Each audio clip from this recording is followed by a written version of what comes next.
फितनतुल हिंदुस्तान और उसकी प्रॉक्सीज का ताक़ुब मुसलसल जारी है। खबर ब्रेक की थी मेमरी के हवाले से कि किस तरह जो है वो इसराइल की जो एनजीओ है वो बलूचिस्तान में जो है वो अब आ गई है। उसके नए हैंडलर जो है कह लें कि वो मैदान में आ चुके हैं। तो फितनतुल हिंदुस्तान के प्रधानमंत्री हैं, इनकी जो मैंने कहा था आपको कि जूतों के हार पड़ेंगे तो वो पड़ चुके हैं। जो शर्मिंदगी के बाद जो है वो अपना नरेंद्र मोदी के लिए डोनाल्ड ट्रंप की एक टेलीफोन कॉल का बंदोबस्त किया गया। कॉल के बाद जो है वो अपना Indian foreign secretary Vikram Misri ने कुछ झूठ जो है घर घर के जनाब वो बताया।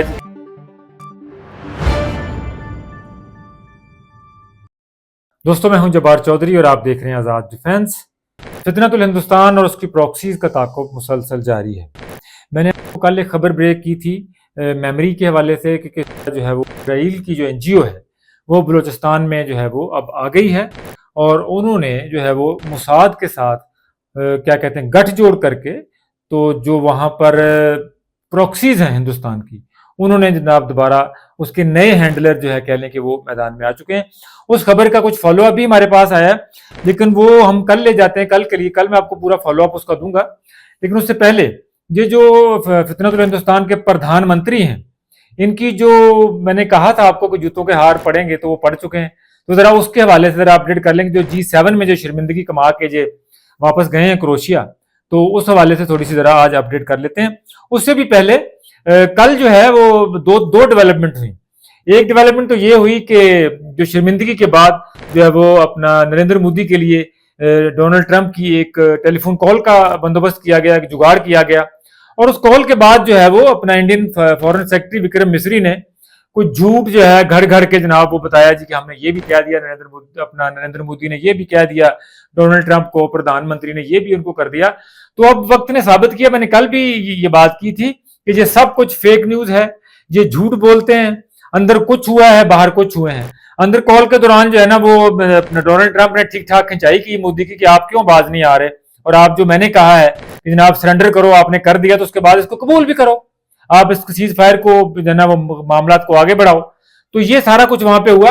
और इसकी असल खबर जो है, इस टेलीफोन कॉल की जो असल खबर है, वो व्हाइट हाउस की तर्जुमान की तरफ से जो है ना वापस दुनिया के सामने आ चुकी है।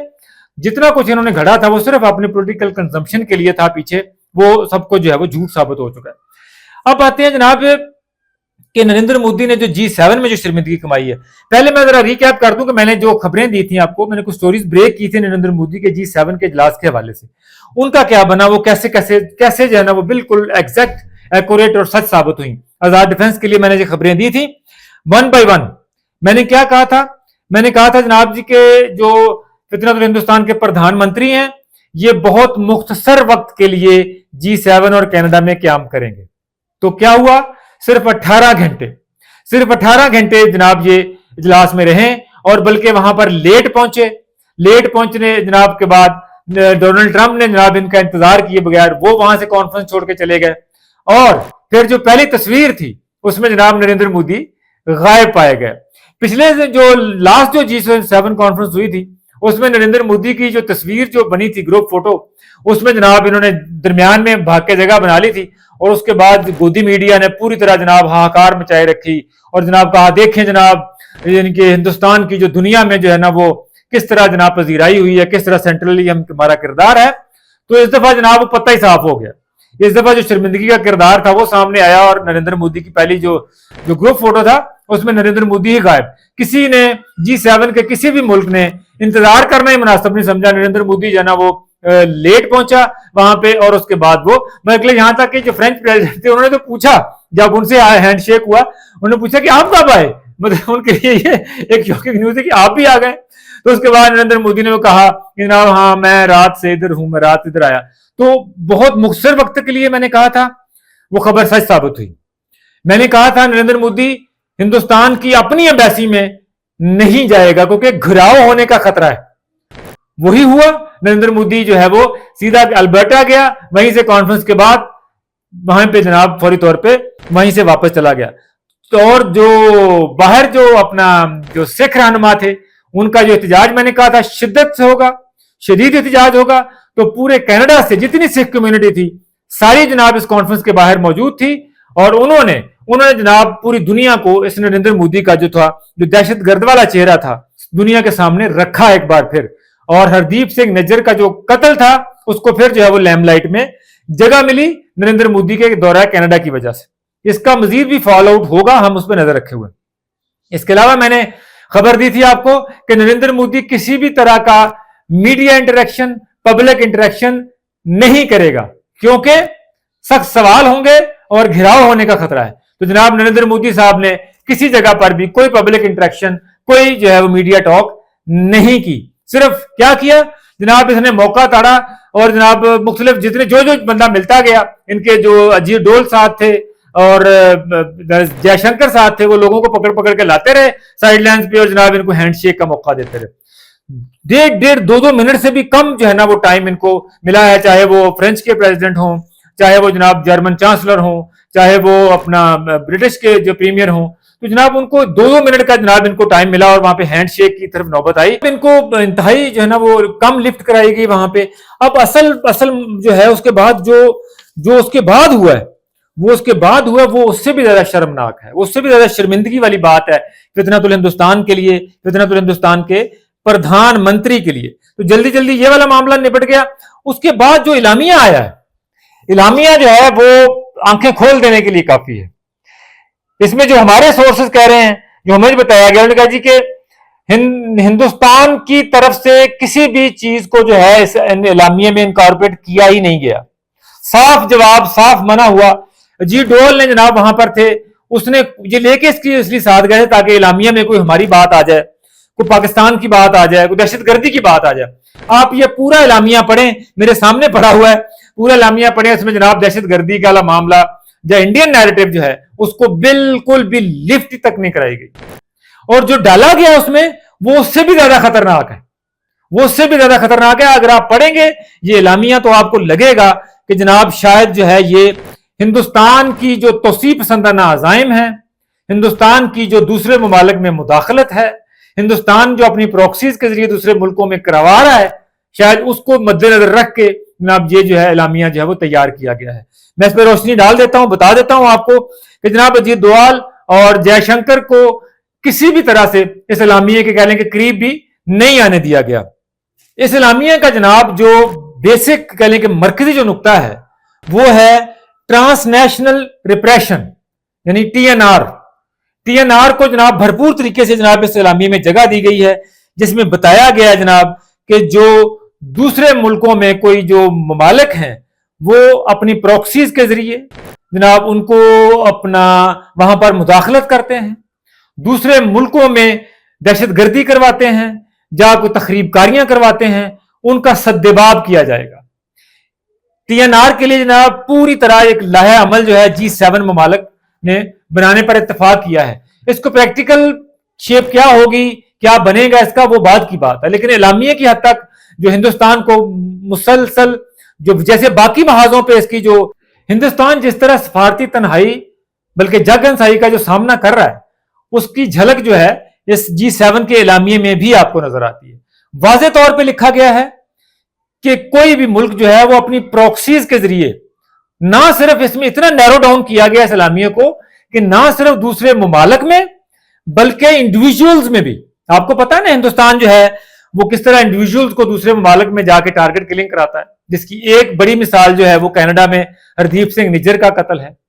तो ये इंडिविजुअल्स को भी तंग करना, इंडिविजुअल को कह लेंगे सैबोटाज करना, इस तरह की कार्रवाइयां करना, जासूसियां करना, ट्रांसनेशनल अपने जाके अपनी हदूद से बाहर निकलकर दूसरे ममालिक के शहरियों को तंग करना या उनके खिलाफ करना, इसको भी जनाब मुकम्मल तौर पे एड्रेस किया गया इस्लामिया में। इसी तरह जो प्रॉक्सीज के जरिए फितनतुल हिंदुस्तान हमारे बलोचिस्तान में करवा रहा है, ये वो भी इसी कवर में आएगा। और इस पूरे दौरान पूरे जो जितना भी 18-20 घंटे वहां पे रहा है नरेंद्र मोदी G7 के इजलास में, उसमें 2 अहम वाकयात हुए। एक तो मैंने आपको बता दिया कि तस्वीर में जगह नहीं मिली, उसके बाद बाहर जो एहतजाज होता रहा, सिख कम्युनिटी के एहतजाज को पूरी दुनिया के मीडिया ने जगह दी। जो बाहर हो रहा था, इसमें जो एक तरफ G7 का जो इजलास था वो दब गया इस एहतजाज के वजह। और इसमें एक और बड़ी अहम डेवलपमेंट हुई है G7 के इजलास में। ब्रिटिश कोलंबिया, आपको पता है कि हरदीप सिंह निज्जर का कत्ल जो है वो वहां पर हुआ था, और ब्रिटिश कोलंबिया के जो प्रीमियर हैं डेविड ई बे, उन्होंने उन्होंने नरेंद्र मोदी को वहां पर पकड़कर ये बात कही, ये बड़ी अहम है हमारे लिए भी। उन्होंने कहा कि जनाब हिंदुस्तान जो है, जो बिश्नोई गैंग है, बिश्नोई गैंग जो है उसके वो दहशतगर्द डिक्लेयर करे। अब ये हिंदुस्तान का टेस्ट है। हिंदुस्तान जो है बहुत दूसरे हम पाकिस्तान के ऊपर इल्जाम लगाता है दहशतगर्दी का, लेकिन जो बिश्नोई गैंग है उसको पाल रहा है वहां पे। किस तरह पाल रहा है? आपको पता है कि जो सिद्धू मूसेवाले का कत्ल करवाया, इसी तरह बिश्नोई गैंग जो है वो जो वहां पे जो मुस्लिम जो फिल्म स्टार्स हैं, सलमान खान का आपको पता है, उसके पीछे लगाया हुआ है। तो बिश्नोई गैंग जो है यहां से कार्रवाइयां करके कनाडा में जाके वहां पर भी तखरीबकारी की कार्रवाइयां करता है। जो पूरी तरह एविडेंस जो है, उनको जो ब्रिटिश कोलंबिया के जो प्रीमियर हैं, उन्होंने नरेंद्र मोदी को वहां पे डोजियर दिया है। उन्होंने कहा है जी कि आप जो है बिश्नोई गैंग को अपने घर में जाके एक टेररिस्ट ऑर्गेनाइजेशन डिक्लेयर करें। ये नरेंद्र मोदी साहब पाकिस्तान की जनाब बड़ा जिक्र करते हैं जनाब जी के दहशतगर्द करार दे दिया है फलां पर्सनैलिटी को, यूएन उन्होंने कर दिया है। अब दुनिया का प्रेशर हिंदुस्तान के ऊपर है। अब ये जो डेवलपमेंट है कि बिश्नोई गैंग को आइडेंटिफाई किया गया, और ये बिश्नोई गैंग जो है ये आरएसएस के या शेरवाज से चलता है, जो कि खुद दहशतगर्द है, खुद दहशतगर्दी करवाती है आरएसएस, उसके तोसी पसंदाना अजायम है, और ये इस तरह के गैंग जो हैं इनको पाला जाता है। और बिश्नोई गैंग नहीं, आपको पता है कि मुख्तार अंसारी को जेल के अंदर कत्ल करवाया, और इसी तरह जो भाई थे दो अतीक और अशरफ, उनको पुलिस कस्टडी में कत्ल करवाया। ये सारा कुछ जो है वो योगी आदित्यनाथ वहां पर सरकारी सरपरस्ती में करवा रहा है, मुसलमानों को एलिमिनेट करवा रहा है। मुसलमानों को ये तीन पर्सनैलिटी, तीनों जो थे वो मेंबर थे असेंबली के यूपी के, इन तीनों को वहां पर कत्ल करवाया बिश्नोई गैंग के जरिए। और सिद्धू मूसेवाले का कत्ल हुआ बिश्नोई गैंग। ब्रिटिश कोलंबिया में कनाडा में जाकर गैंग वॉर्स की कार्रवाइयां करते हैं बिश्नोई गैंग। और ये जो वहां पर टारगेट किलिंग्स हो रही है उसमें भी जो है ये बिश्नोई गैंग जो है as a proxy, as a target killer, as a जनाब वो पैसे लेके टारगेट करने वाले रॉ के हैंडलर्स हैं, उनमें शामिल हुए हैं ये। तो ब्रिटिश कोलंबिया के जो प्रीमियर हैं उन्होंने नरेंद्र मोदी को पूरा डोजियर दिया और कहा जनाब आप जाके इसको टेररिस्ट ऑर्गेनाइजेशन डिक्लेयर करें। अब ये हिंदुस्तान के लिए बहुत बड़ा टेस्ट है। पूरी दुनिया इस तरफ देख रही है कि हिंदुस्तान जो कुछ लेने गया था G7 कॉन्फ्रेंस से कि जनाब हम जाके वावेला करेंगे जी कि पाकिस्तान ने ये कर दिया, पाकिस्तान ने करवा दिया, G7 ममालिक ने उस तरफ कोई तवज्जो ही नहीं दी। क्या? कोई तवज्जो ही नहीं दी, और सिर्फ शर्मिंदगी और जलालत लेके कमा के मुख्तसर वक्त के लिए नरेंद्र मोदी जो है वो गया और वहां से जो है वो वापस लौटा। तो ये एक अटर फेलियर है इस कॉन्फ्रेंस में हिंदुस्तान का जाना, और वहां पर कोई भी ऐसी अचीवमेंट जहां तक कि तस्वीर में भी जगह ना पाना। तो जनाब जो कल मैंने खबर ब्रेक की थी उसका फॉलोअप जो है वो मैं आपको अगले आने वाले दिनों में दूंगा, लेकिन अब तक के लिए जो है वो हम फितनतुल हिंदुस्तान और उसके प्रधानमंत्री पे जो नजर रखे हुए हैं उसके अपडेट थे वो मैंने आपकी नजर कर दिए। इजाजत दीजिए, अल्लाह ने के बाद।